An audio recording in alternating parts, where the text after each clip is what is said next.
are the students of 7th Standard Vidyavati International School. Today, we are going to explain heterotrophic mode of nutrition. First, what is heterotrophic nutrition? So, the nutrition in which the organisms depend on other organisms for their nutrition is called heterotrophic nutrition.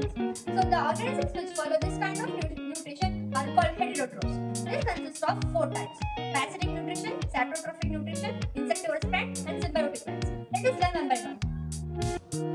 Insectivorous plant. Some plants grow in the hot soil condition. That soil contains very less amount of nitrogen. So for nitrogen purpose, the plants depend on the other animal sources to meet the nitrogen components. They trap the insects by the attraction of their scent conductor. These types of plants are called insectivorous plants. Some examples such as Venus flytrap, sundew, and pitcher plant. In Venus flytrap, the plant that contains stiff air-like structure around that leaf.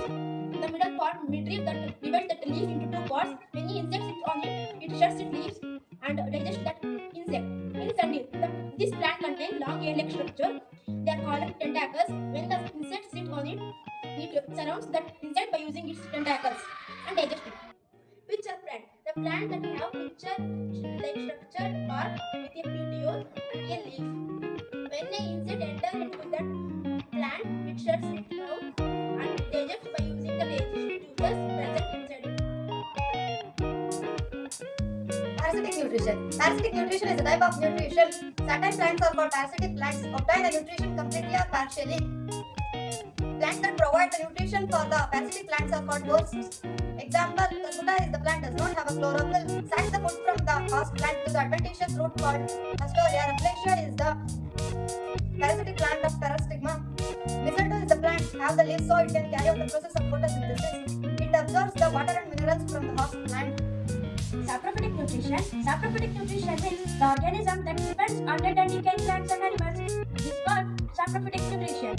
Next, the mycelium. Mycelium means organisms such as fungi that produce enzymes to break down the food into liquid form that absorbs by the root-like structure called mycelium.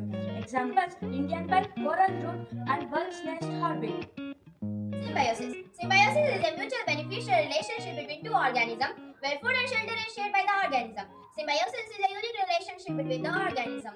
There are 3 types of symbiosis. First is mutualism, second is commensalism, and third is parasitism. A very good example for symbiosis is lichens. The fungi and algae living together is known as lichens. Algae contains chlorophyll, so it performs the